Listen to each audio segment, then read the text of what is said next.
찬송가 음역대가 높아서 부르시기 좀 힘드셨을 것 같은데요. 오늘 본문에 살펴볼 욥이 주님 앞에 부르짖음으로 아마 목이 쉴 정도로 그렇게 부르짖었지 않았을까 생각이 듭니다. 함께 말씀 보겠습니다. 욥기 30장 16절에서 31절 말씀입니다.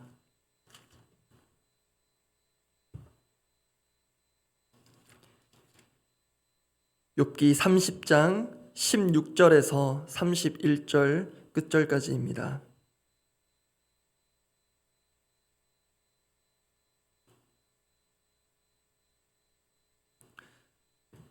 욥기 30장 16절에서 31절 말씀, 제가 먼저 16절 읽습니다. 이제는 내 생명이 내 속에서 녹으니 환난 날이 나를 사로잡음이라. 밤이 되면 내 뼈가 쑤시니 나의 아픔이 쉬지 아니하는구나. 그가 큰 능력으로 나의 옷을 떨쳐버리시며 나의 옷깃처럼 나를 휘어잡으시는구나. 하나님이 나를 진흙 가운데 던지셨고 나를 티끌과 재 같게 하셨구나. 내가 주께 부르짖으나 주께서 대답하지 아니하시오며 내가 섰사오나 주께서 나를 돌아보지 아니하시나이다. 주께서 돌이켜 내게 잔혹하게 하시고 힘있는 손으로 나를 대적하시나이다. 나를 바람 위에 들어 불려가게 하시며 무서운 힘으로 나를 던져버리시나이다. 내가 아나이다. 주께서 나를 죽게 하사 모든 생물을 위하여 정한 집으로 돌려보내시리이다. 그러나 사람이 넘어질 때에 어찌 손을 펴지 아니하며 재앙을 당할 때에 어찌 도움을 부르짖지 아니하리이까. 고생의 날을 보내는 자를 위하여 내가 울지 아니하였는가. 빈궁한 자를 위하여 내 마음에 근심하지 아니하였는가. 내가 복을 바랐더니 화가 왔고 광명을 기다렸더니 흑암이 왔구나. 내 마음이 들끓어 고요함이 없구나. 환난 날이 내게 임하였구나. 나는 햇볕에 쬐지 않고도 검어진 피부를 가지고 걸으며 회중 가운데 서서 도움을 부르짖고 있느니라. 나는 이리의 형제요 타조의 벗이로구나. 나를 덮고 있는 피부는 검어졌고 내 뼈는 열기로 말미암아 탔구나. 내 수금은 통곡이 되었고 내 피리는 애곡이 되었구나. 어제 본문을 통해 우리는 욥이 감내할 수밖에 없었던 모욕적인 상황을 살펴보았습니다. 그에게 뜬모를 고난이 찾아오기 전까지만 해도 사람들의 깊은 존경과 신뢰를 받아왔던 욥이었기에 그러한 모욕과 치욕은 더 견디기 어려웠을 것입니다. 그러한 욥을 바라보는 가운데 정말 말도 안 되는 모욕을 견뎌내신 예수님을 보게 되었고 결국 이겨나갈 힘도 그분께 있음을 아프지만 붙들고자 했습니다. 그 점에서 오늘 본문에서는 욥의 시선에 중요한 변화가 확인됩니다. 앞선 맥락을 간략히 정리해보면 앞선 29장에서부터 욥의 마지막 말이 시작되어서 오늘 본문 계속 이어져 오고 있는데요. 처음에 욥은 좋았던 자신의 과거를 회상합니다. 그리고 그 다음 고난 가운데 있는 오늘의 자신을 둘러싼 180도 달라진 상황을 어제 본문에서 이야기했습니다. 특히 자신에게 고통을 가중시키는 그 사람들에 대해 상세하게 묘사했습니다. 그러다가 오늘 본문에서 드디어 그의 시선이 자신에게서 주위 사람들에게서 위로 향합니다. 즉 자신의 고통과 고충을 하나님께 아뢰고 있다는 것입니다. 여러분, 우리는 이러한 시선의 변화에 대해 다음과 같은 메시지들에 익숙할지 모릅니다. 성도님 여러분, 주위 환경을 바라보지 마시고 눈을 들어 주님을 바라보십시오. 그러면 그 주님께서 모든 어려움과 역경으로부터 우리를 건져주실 것입니다. 모든 시선을 주님께 드리고, 그런 찬양도 있죠. 분명 틀린 말 아닙니다. 그런데 우리가 하나님께로 눈만 들면, 입만 열면 자동적으로 모든 상황이 풀리고 모든 막힌 것들이 열리는 건 또 아닌 것 같습니다. 오늘 본문에서 이 점을 확인하게 됩니다. 어제 제가 잡았던 대지의 타이틀이 아프지만 받아들여야 할 현실이었는데요. 오늘은 여기에 중요한 한 단어를 추가하려고 합니다. 아프지만 믿음으로 받아들여야 할 현실입니다. 아프지만 믿음으로 받아들여야 할 현실. 그 이유는 결국 우리는 주어진 상황을 하나님 앞에서 믿음으로 해석해내야 할 사람들이기 때문입니다. 아프지만 믿음으로 받아들여야 할 현실, 첫 번째이자 오늘의 핵심인데요. 그 첫 번째는 부르짖어도 대답 없는 하나님입니다. 아프지만 믿음으로 받아들여야 할 현실 첫 번째는 부르짖어도 대답 없으신 하나님입니다. 앞서 말씀드린 대로 믿음의 눈을 열면, 주님께 맡기고 기도하면 모든 막힌 상황이 즉각 시원시원하게 풀리지만은 않는다는 것이 솔직한 우리의 경험이자 고백일 것입니다. 심지어 부르짖어도 듣지 않으시는, 꼼짝도 안 하시는 듯한 하나님을 지금 욥은 경험하고 있습니다. 오늘 본문 20절 말씀인데요. 오늘 묵상의 핵심이 됩니다. 오늘 본문 20절 말씀을 함께 한번 읽어보겠습니다. 내가 주께 부르짖으나 주께서 대답하지 아니하시오며 내가 섰사오나 주께서 나를 돌아보지 아니하시나이다. 여기서 중간에 내가 섰다, 서 있다는 표현은 두 가지 정도의 의미를 내포하고 있습니다. 하나는 이 선다는 행동 자체가 그 사람의 어떤 확신, 의지 같은 것이 담긴 것입니다. 즉 욥은 하나님을 향한 분명한 확신으로 하나님께서 일하실 것을 기대하고 의지함을 의미하는 그 행동으로서 서 있습니다. 그것도 하나님 앞에 서 있습니다. 그리고 또 하나, 이 서 있다는 것은 지금 욥이 처한 상황을 볼 때 욥은 원래 실제로는 말 그대로 주저앉아 있는 상황입니다. 지금 육적으로 영적으로 탈진 상태입니다. 그럼에도 그런 욥이 일어섰다는 것은, 하나님 앞에 일어섰다는 것은 정말 하나님만을 유일한 소망으로 삼고 절박한 심정으로 하나님께 시선을, 온몸을 향하고 있음을 보여줍니다. 그런데 여러분, 결과는 주께서 나를 돌아보시나이다가 아니라 주께서 나를 돌아보지 아니하시나이다입니다. 아무리 주께 부르짖어도 대답 없으신 주님이 돌아오는 결과입니다. 여러분 혹시 이런 하나님 경험하신 적 있으십니까? 목사님, 저는요, 하나님이 저를 얼마나 사랑하시는지 입만 열면 다 들으시고요, 즉각 응답해 주십니다. 집사님, 그러니까 저처럼 한번 기도해 보세요. 혹시 그렇게 자신 있게 말씀해 주실 분 있으십니까? 근데 어제와 유사하게 오늘 본문 역시 그런 욥을 들여다보다가 우리 예수님을 보게 됩니다. 우리 예수님이야말로 부르짖어도 대답 없으신 하나님을 뼈저리게 경험하신 분이십니다. 마태복음 27장 46절 말씀 자주 인용하고 있는 말씀인데요, 욥기서를 다루면서 제가 읽어드립니다.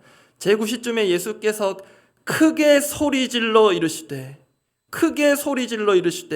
엘리 엘리 라마 사박다니 하시니 이는 곧 나의 하나님 어찌하여 나를 버리셨나이까. 크게 소리 지르면 하나님 답하실 법한데, 여러분, 사랑하는 아들이 십자가에서 절규하는데 하나님 뭐라고 답하셨다고 성경에 나와 있죠? 그 십자가상의 절규 못지않은 거의 똑같은 절박함이 배어있는 주님의 기도, 그 부르짖음이 앞서 겟세마네 동산에서도 들립니다. 누가복음 22장 42절 44절 제가 읽어드립니다. 이르시되 아버지와 만일 아버지의 뜻이거든 이 잔을 내게서 옮기시옵소서. 그러나 내 원대로 마시옵고 아버지의 원대로 되기를 원하나이다 하시니, 예수님 이렇게 기도하셨습니다. 예수께서 힘쓰고 애써 더욱 간절히 기도하시니 땀이 땅에 떨어지는 핏방울 같이 되더라. 이 피땀 맺힌, 어쩌면 피눈물 날 법한 이 기도에 하나님께서 어떻게 답하셨다고 성경에 나와 있습니까? 하나님께서 자신의 뜻을 분명히 알려주셨습니까? 여러분, 우리가 성경에서 있는 그대로 확인한 대로 정작 필요할 때, 정말 간절하고 절박할 때 당황스럽게도 하나님은 대답하지 않으실 때가 분명히 있습니다. 꼼짝도 안 하시는 것 같을 때가 있습니다. 그런데 나만 그런 건가? 왜 나에게만 이렇게 무심하신가? 왜 우리에게만 그런가 했는데, 지금 보신 대로 사실 예수님만큼 대답 없는 하나님, 가만히 계시는 하나님을 뼈아프게 경험한 분이 또 있겠습니까? 그래서 오늘 우리는 하나님의 알고 있는 우리의 믿음, 또 하나님에 대한 하나의 정의를 추가해야 할 것 같습니다. 우리 하나님은 불러도 대답하지 않으시는 분, 필요할 때 침묵하시는 하나님. 그렇게 예수님께도 또 욥에게도 혹독한 고독과 외로움을 겪게 하신 이 하나님 아버지를 여러분 우리는 어떻게 이해할 수 있을까요? 그 대답 없으신 하나님을 묵상하다가 반대로 하나님께서 너무나도 분명한 음성으로 말씀하신 장면이 생각이 났습니다. 마태복음에 국한해서만 보면 두 가지 장면이 대표적입니다. 하나는 예수님 세례 받으실 때, 또 한 번은 변화산에서 예수님 영광스럽게 변모하셨을 때입니다. 두 가지 구절을 한 번에 확인해 보겠습니다. 제가 먼저 마태복음 3장 17절 읽어드립니다. 하늘로부터 소리가 있어 말씀하시되 이는 내 사랑하는 아들이요 내 기뻐하는 자라 하시니라. 17장 5절은 함께 읽어보겠습니다.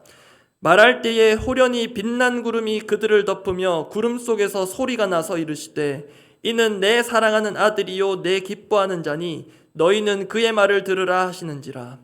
보시면 아시겠지만 이 말은 성부 하나님이 사랑하는 성자 예수님께 하시는 말씀이면서도 사실 너라고 하지 않고 이라고 하셨습니다. 이는 내 사랑하는 아들이요. 그래서 이것은 주변에 있는 이들에게 들으라고 알려주시는 말씀이기도 합니다. 그런데 복음서에 기록된 거의 유일하게 들리는 음성의 형태로 누구나 다 들을 수 있는 그런 형태로 주어진 하나님의 말씀이 두 번 있는데 내용이 똑같았습니다. 보신 대로 이는 내 사랑하는 아들이요 내 기뻐하는 자다. 내 사랑하는 아들이요 내 기뻐하는 자다. 그러시고는 복음서에 하나님 아버지 아무 말씀이 없으십니다. 앞서 살펴본 대로 십자가상에서 그 아들이 절규하는데도 아무 말 하지 않으십니다. 근데 여러분 이게 아무리 제가 머리를 굴려봐도 조합이 안 됩니다. 그렇게 하나님께서 아들을 끔찍히도 사랑하신다면 왜 죽음 속에서 고통하는 아들을 향해 한마디 대답도 안 하실까? 하나님께서 그렇게 욥을 아끼신다면, 사탄 앞에서도 그렇게 극찬하실 정도로 욥을 아끼신다면 죽을 것 같은 고통 중에 있는 욥에게 왜 아무런 반응을 보이지 않으실까? 그리고 오늘 왜 우리에게도 침묵으로 일관하셔서 하나님 부재하시는 것 같은 불신의 씨앗을 우리 가운데 남기시는 것일까? 죄송하지만 저는 대답을 찾지 못했습니다. 확실한 대답은 찾지 못했습니다. 저는 고통 가운데 절규하는 아들 앞에서 침묵하시는 그 하나님 아버지의 마음을 도무지 이해할 수가 없습니다. 왜냐하면 저는 제 아들 진아가 조금만 울먹이면서 아빠를 불러도 가슴이 미어지는 마음 약한 아빠이기 때문입니다. 그럼에도 분명한 사실이 있습니다. 이미 우리가 확인했습니다. 하나님은 예수님을 향해 또 우리 들으라고 거듭 말씀하셨다는 것입니다. 이는 내 사랑하는 아들이요 내 기뻐하는 자다. 그리고 두 번째는 이렇게 덧붙이셨었습니다. 기억하십니까? 너희는 그의 말을 들으라. 다르게 말하면 순종하라. 또 다르게 말하면 그를 따르라입니다. 여러분 분명 예수님께서 고통 가운데 절규하셨지만 이 하나님 아버지의 분명한 말씀, 그 아들의 정체성을 담고 있는 것이기도 하며 아들을 향한 확고한 사랑과 변함없는 지지를 표하신 이 말씀, 이는 내 사랑하는 아들이요 내 기뻐하는 자라. 이것이 침묵하시는 하나님이라 할지라도 여전히 우리 예수님께서 의지하고 붙들게 하는 원동력이 되었을 것입니다. 그래서 과정간에는 혼란과 흔들림이 있을지 모르나 결국 우리 예수님의 십자가상의 마지막 말씀은 이렇게 됩니다. 누가복음 23장 46절 말씀을 제가 읽어드립니다. 예수께서 큰 소리로 불러 이르시되 아버지 내 영혼을 아버지 손에 부탁하나이다 하고 이 말씀을 하신 후 숨지시니라. 좀 더 의미를 담아 표현하면 아버지 당신은 침묵으로 일관하시더라도 저는 내 영혼을 사랑하는 아버지 손에 맡겨드립니다. 우리는 침묵하시면 부재하신다, 안 계신다. 특히 우리 청소년 아이들이 더 그런데요. 침묵하시면 안 살아계신다, 하나님 없다, 그런 하나님 믿고 싶지 않다고 하는 우리와 달리 예수님은 침묵하시는 하나님 앞에서 끝까지 그 아버지를 붙듭니다. 여기서 아프지만 믿음으로 받아들여야 할 현실 두 번째가 나옵니다. 우리 하나님은 대답 없이 일하시는 하나님입니다. 우리 하나님 말씀으로 세상을 만드신 창조주 하나님이시면서도 종종 말씀 없이도 일하시는 하나님이십니다. 그래서 침묵으로도 일하시는 하나님입니다. 예수님이 그 하나님을 붙드셨고 욥이 지금도 고통 가운데 있지만 여전히 살아서 하나님을 바라보고 찾고 있을 수 있는 것은 우리가 이미 알다시피 하나님을 욥을 그렇게 이 땅 가운데 살아있도록 숨쉬도록 보존해 두셨기 때문에 가능한 것입니다. 그리고 지금 당장은 아니지만 하나님의 때에 하나님은 당신의 방식으로 당신의 일을 이루실 것입니다. 결국은 침묵을 깨시고 등장하시는데 그게 욥기서의 결론부에서 확인됩니다. 말씀 정리합니다.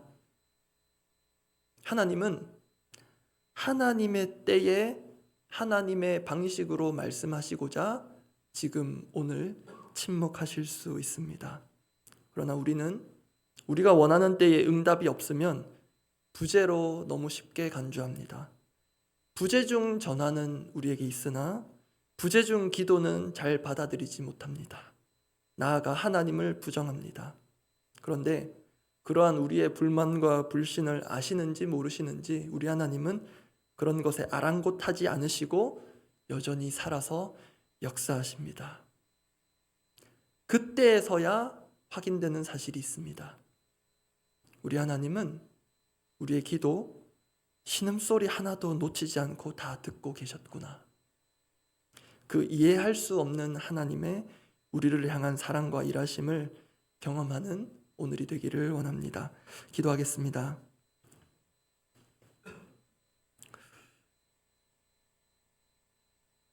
욥이 처한 고통과 또 이따 있는 예수님의 처한 어려움을 살펴보면서 확인했던 구절인데요. 마태복음 17장 5절 말씀 제가 다시 읽어드립니다.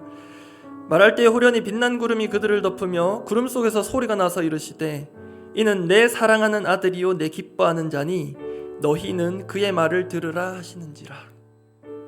지금 우리에게도 하나님의 말씀이 분명하게 들리지 않고 하나님의 뜻이 분명하게 확인되지 않아 답답하고 갑갑할 때가 있을 것입니다. 그런데 우리는 분명 많은 것을 가진 자입니다. 그래서 우리의 기도 제목은 이렇습니다. 지금 우리에게는 하나님께서 예수 그리스도를 통해 주신 생명의 말씀들이 가득가득 기록되어 주어져 있습니다. 이제 우리가 할 것은 그의 말을 듣고 따르는 것입니다. 이미 우리에게 필요한 대답과 해답을 넘치도록 주신 하나님을 예수님이 하신 것처럼 끝까지 따르기를 원합니다. 우리 하나님은 죽음을 사용하셔서도 일하시는 분이십니다. 그 하나님을 신뢰하고 우리의 모든 것을 하나님께 내맡기는 마음으로 그렇게 우리 예수님 하신 것처럼 끝까지 하나님 말씀 따라 주님 따라 가겠습니다. 우리의 마음에 그 중심 올려드리는 기도 드리기를 원합니다. 기도하겠습니다. 하나님 아버지, 내가 원하는 대로 내가 원하는 내용이 내가 원하는 때에 주어지지 않고 확인되지 않는다 할지라도 하나님은 대답 없이 일하시며 여전히 살아 역사하심을 종국에 가서라도 깨닫고 알기를 원합니다. 지금은 잘 모르겠고 지금은 아무것도 안 보이고 앞도 안 보이고 위에 계신 하나님도 안 보이고 내 모습마저도 안 보일 때 주님 그러함에도 그렇게 막막함으로 답답해하며 신음하며 고통하며 탄식하며 불만을 쏟아내는 우리의 모든 소리와 마음들을 다 살피시고 헤아리고 계심을 결국에 가서는 알게 되기를 원합니다. 주님, 지금은 대답을 주셔도 우리가 알아들을 수 없는 귀가 없기도 하고 대답을 주심에도 순종할 수 있는 마음의 준비가 안 되어 있는 우리이기에 주님, 우리를 더 기다리시며 단련하시며 순종의 그릇으로 빚어가시는 그 하나님의 크신 뜻을 우리가 조금이라도 깨닫고 알아 주님, 우리의 고통 가운데 가슴 미어지시며 눈물 흘리실 아버지의 마음을 헤아릴 수 있는 우리 믿음의 자녀들 되도록 은혜를 베풀어 주시옵소서. 그냥 오늘을 끝내고 싶은 심픈 자들이 있다면 주님, 이젠 그냥 삶을 이대로 그냥 다 내버려 두고 싶은 자포자기한 심정의 성도들이 있다면 주여 찾아가셔서 주님 말씀하시고 위로하시고 능력 가운데 나타나사 내가 너를 붙들고 있으며 너를 통해 여전히 할 일이 있다고 말씀해 주시기를 간절히 소원합니다. 공동의 기도 제목들을 두고 기도하겠습니다. 교회를 세워가는 과정 가운데에도 우리가 때때로 하나님의 침묵을 경험합니다. 정말 중요한 결정을 내려야 할 때 하나님께서 정확하게 어떻게 뜻을 보여주시는지 답답할 때도 있습니다. 그럴 때 특히 저 같은 사람에게 또 주님께서 세우신 리더들에게 필요한 것이 그 하나님을 묵묵히 기다리는 것인 것 같습니다. 끝까지 하나님의 그 답을 또 하나님의 인도하심을 기대하며 그 기다리는 가운데 하나님께서 일하심을 그 흔적들을 발견하게 되리라 생각합니다. 그래서 오늘 또 우리 교회에 세우신 리더들 또 우리 담임 목사님과 또 여러 직분자들을 위해서 기도하실 때 그렇게 하나님 앞에 머물러 기다릴 줄 아는 그런 사람들로 주님 세워주십시오. 기다릴 때 내가 앉아있는 가정 가운데 오히려 내가 하지 못한 일들이 되어가는 걸 보고 내가 할 수 없었던 일들을 하나님께서 하시는 것들을 보는 우리 모든 주님 세우신 리더들 되도록 또 모든 팔로워들 되도록 그렇게 온 교회를 생각하며 기도해 주시기 바랍니다. 그리고 오늘 저녁에 수요기도회가 있고요. 그리고 수요기도회 이후에는 또 그 앞에는 하나님께서 우리 교회에 선물처럼 주신 공간들을 어떻게 하면 더 효과적으로 효율적으로 사용하고 또 성도들에게 또 우리 다음 세대들에게 유익이 될지 고민하여 그렇게 모이고자 하는 모임이 또 예정되어 있습니다. 기도해 주시고 정말로 하나님 주시는 지혜로 주님 주신 이 공간들을 정말로 주님 뜻에 따라서 잘 활용할 수 있도록 또 모인 이들이 지혜를 잘 모을 수 있도록 그렇게 중보해 주시면 감사하겠습니다. 그렇게 각자 기도하시고 돌아가시기 바랍니다. 기도하겠습니다. 하나님 아버지, 기다리다 지쳐 쓰러지더라도 하나님 정말로 하나님 앞에 우직하게 앉아서 꿇어 엎드려서 하나님의 얼굴만을 바라보고 비록 답이 없다 할지라도 살아계신 하나님 붙들고 일어서며 그렇게 하나님과 씨름하는 우리의 그런 끈질긴 영성을 허락하여 주시옵소서. 그냥 조금 대충 얼렁뚱땅 여쭤보고 그냥 내가 정하는 대로 추진하고 그렇게 끝내는 그런 반복이 아니라 정말로 주님 사활을 걸고 하나님이 하시는 것이 아니면 정말로 아무것도 우리에게 명답이 될 수 없음을 인정하고 정말로 하나님 앞에 머물러 있을 때 그때야 비로소 하나님께서 일하시는 것을 보게 하여 주시옵소서. 내 뜻대로 내가 원하는 대로 동분서주할 때는 오히려 일들이 막히고 꺾이는 것이 하나님 앞에 머물러 잠잠히 기다릴 때 오히려 하나님이 많은 것들을 풀어주시고 많은 것들을 해결해 주시는 그 놀라운 오묘한 역설의 일하심을 경험하게 하여 주시옵소서. 그렇게 이 교회를 주님께서 세워주셨습니다. 우리 그렇게 아둥바둥 세우려고 할 때에는 흔들렸고 큰 상처와 아픔이 있었으나 오히려 주님께서 정말로 우리를 긍휼히 여기시고 불쌍히 여기시고 친히 일하셔서 여기까지 올 수 있었음을 믿습니다. 주님 세우신 목사님과 우리 모든 교육자들과 또 리더들과 운영위원들과 순장님들과 직분자들과 세우신 모든 봉사자들과 성도님들 한 분 한 분을 주님 강하게 붙들어 주셔서 그렇게 침묵으로 일하시는 하나님, 대답 없이 일하시는 하나님을 맛보고 경험하게 하여 주시옵소서. 주님, 오늘 수요기도회 가운데에도 정말로 부르짖지 않고서는 견딜 수 없는 이들이 나온다면 주여 긍휼히 여겨주시고 하나님 우리의 부르짖음과 또 외침과 우리 찬양과 모든 소리들을 주님 선하게 응답하시고 인도하여 주시옵소서. 아버지, 또 우리에게 선물처럼 주신 교회 공간들을 정말로 주님의 뜻에 따라 또 우리 다음 세대들의 유익을 위하여서 또 우리 성도들의 또 필요를 위하여서 잘 활용하고자 또 머리를 맞대고 기도하고 준비하고 있사오니 주님 구성원들과 또 관계된 모든 부서에게 한 마음 주시고 기쁜 마음 주시고 감사함으로 모든 논의들을 이루어가도록 역사하여 주시옵소서.